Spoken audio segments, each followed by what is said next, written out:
Let's bring in on this Monday morning Arkansas Republican Senator Tom Cotton, who served in Afghanistan, member of the Senate Armed Services Committee. He joins us from the D.C. area. Senator, good morning to you. Good morning. Good morning.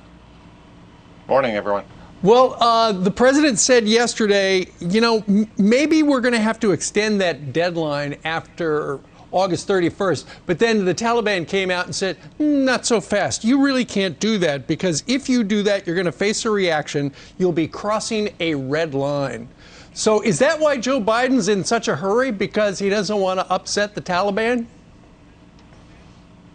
Yeah, Steve, I think that President Biden is timid and fearful of the Taliban. Frankly, with Nancy Pelosi calling the House back today to vote on their $3.5 trillion budget, I also think they just want this problem to go away. They want it off the front pages so they can talk about their reckless spending plan.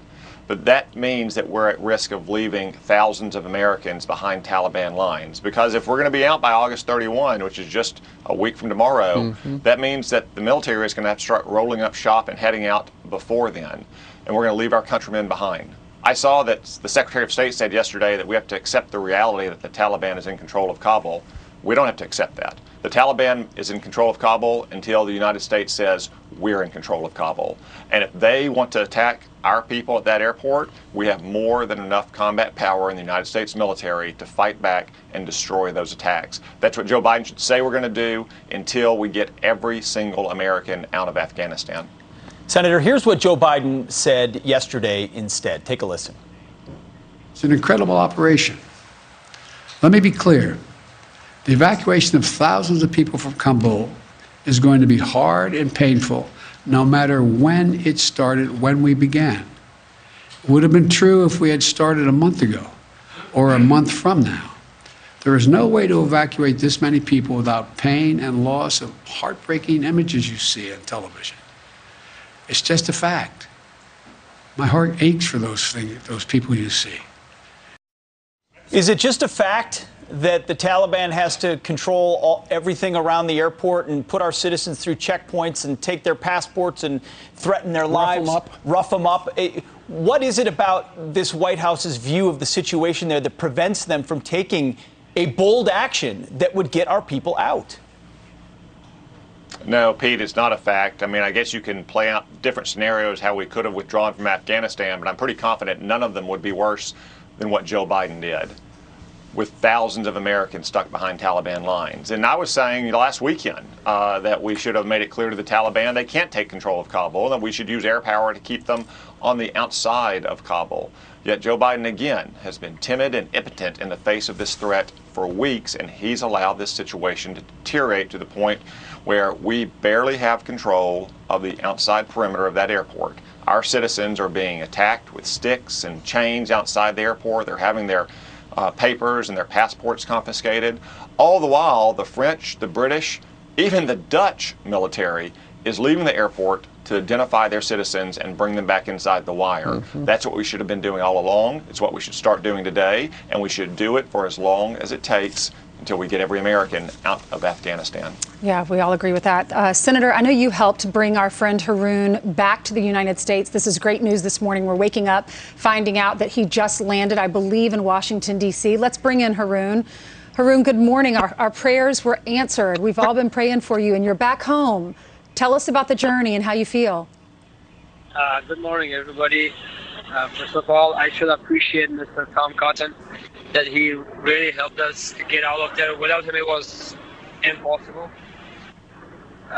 Yes, I just got landed to Washington, D.C., Dallas Airport.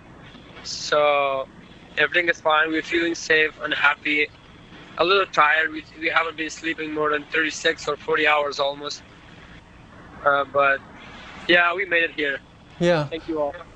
Haroon, when we talked to you last week, and you told us the harrowing story about how you had gone to the airport twice, and there were just thousands of people. You were reluctant to show your American passport because you were worried that the Taliban would see that and then follow you to your parents' home and kill your whole family. Tell us about the day you finally made it through the checkpoints and got to the planes. eventually I had to do that. Even my parents, as you just mentioned, they have to show the Taliban all the paperwork that he had in his hand. Otherwise, they will ask him where you going and stuff like that. Even myself, I did show them my passport, to be honest, that I am an American. I want to go inside. So the last day, Mr. Tom Cotton, he tried his best, and his people, Zach Willie and other people, I forgot their names, and I know the other one, Safi Raufi, and those guys, they did their best to help me get out. Even they gave me a ride from home to the gate, and from the gate somehow they had connections without going through that crowd. They put me all the way in the front, and I got a chance to talk to one of the Americans, so that I show my passport, and they got my kids from over the fence, and then I went behind the wall. They gave me a letter to get in. So this is how I got in the last time when Mr. Cotton, Zach Willie, and Rafi's Safi Rauf, I think, those people helped me to get in there. Haroon, we're glad you're here, and thank you for your service to our country as a U.S. citizen, now earned that citizenship. Senator, I see you smiling there. To get that kind of mission accomplished means a great deal personally, I know, to you. But Haroon he had the good fortune of being a translator for a future American U.S. senator. What's it like for other Haroons who don't have that connection? What's the process like? Well, Pete, first off, Haroon was not my translator, but he did contact our office last week, and we gave him what we gave so many other Americans who have been in touch with us. Very cool. The information they needed about where to go to the airport, how to be prepared for the long waits in the hot sun. Sometimes we were able to connect these folks to friends that we have inside the airport who were able to direct them to the right location where there was the least amount of crowding, the least risk of attack. So we're very grateful that Haroon came back, but as you said, there are hundreds and thousands of other Haroons all around Kabul and all around Afghanistan, Americans who are standing by, who need help from our government to help get them inside the wire and get back to their country. And it's pretty disappointing that it took a freelancing United States Senate office who's been working around the clock with all of my young men and women on my team to help get Haroon out and so many others, when it should be the State Department who is providing this information or helping them get out.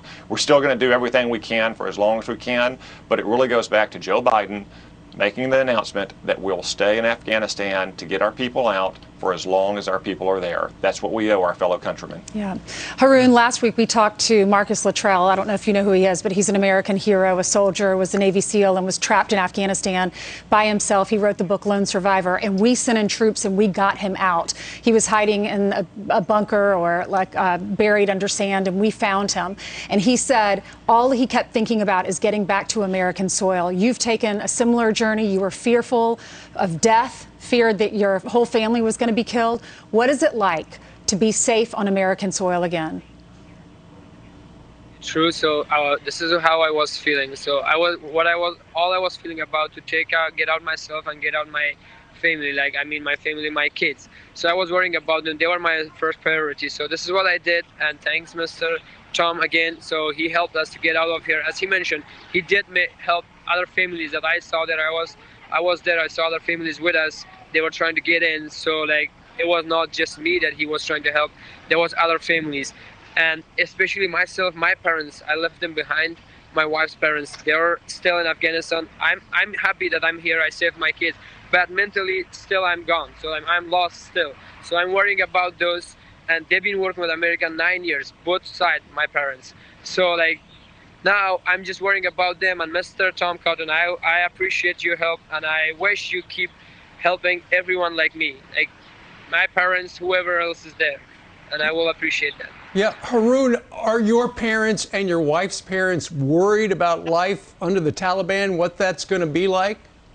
Of course, yes, because they've been going on that gate every day with me, so they have to show their passports and their documents that they do work with American. They got the visas sending by the embassy that they didn't got the approval yet because it's a long distance, but they have their documents shows that they can go inside the gate passes. So now the Taliban is checking every checkpoints that they see them and they know them. And my dads, they were in one of the other news that I was with interview. Their picture being posted from my Facebook, which I was not aware, to be honest. They're targeted already. So I'm really trying to get them out as soon as possible. As soon as American leaves, you know what's gonna happen. everyone knows. Senator, what's yeah. going to happen? Of course, they're gonna go after them, and I already seen some families. They've been already asking questions by my neighbor. So like, oh, your son is still here. Why is he's not going in America? He was a guy that we don't know. Like my brother, he came. Like someone asked me, like, is still your brother here? Or when are you guys gonna go? Because I heard you guys went to the back of the airport, but you guys didn't make it. Stuff like that. This kind of questions are scary. Mm-hmm. They are. I can't imagine, Senator. From you don't know.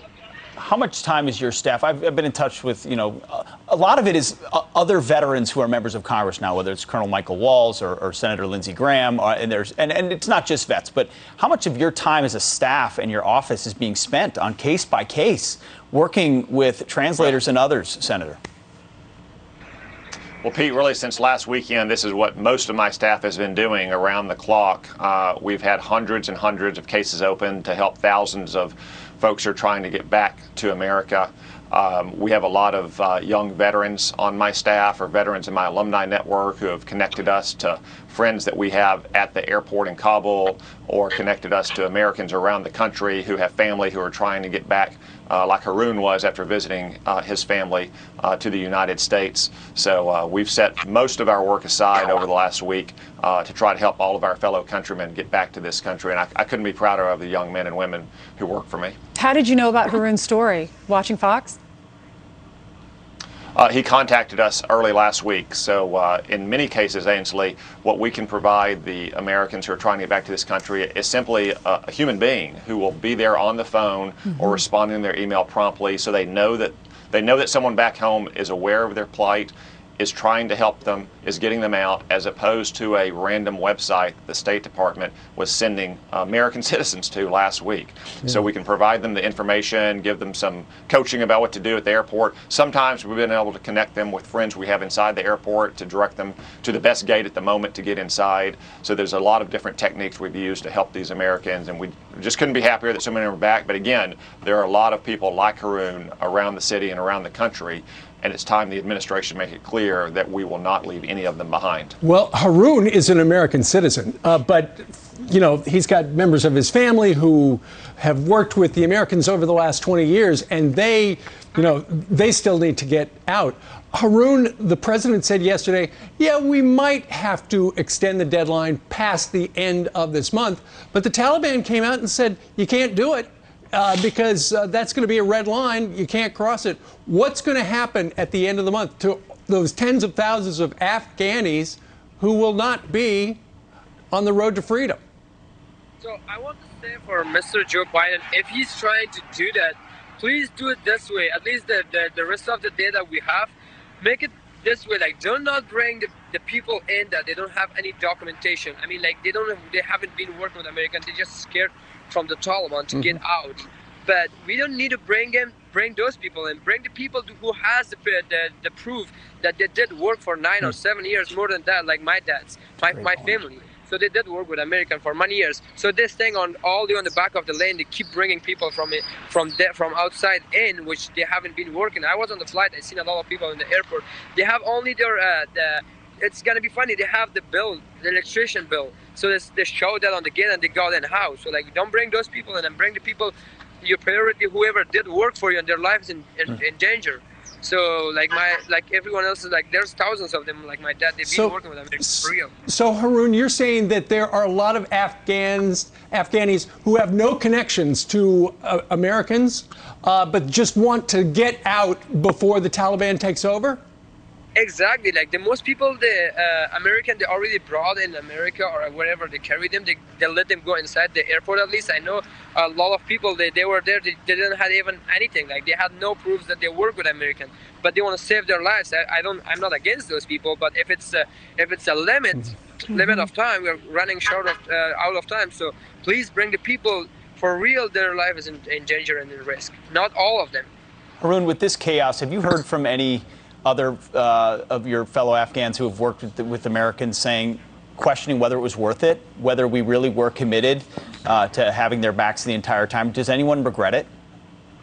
Yeah, of course. Like they've been all. I mean, especially whatever right now. I mean, I should say like Americans doing right now is great. Like Mr. Tom Cotton and these people, they take us out, and all other Afghans, as I know, they're waiting for this. They're hoping that someone can help them to get out of Afghanistan at the moment. As I mentioned earlier, it should be only people who did work for America, and there are still people I know, they have their green cards and visa, they cannot make it in, and they're still in Afghanistan. My family is there, like my cousins and relatives, and they're living in Denver, but they're still in Afghanistan. They couldn't make it in.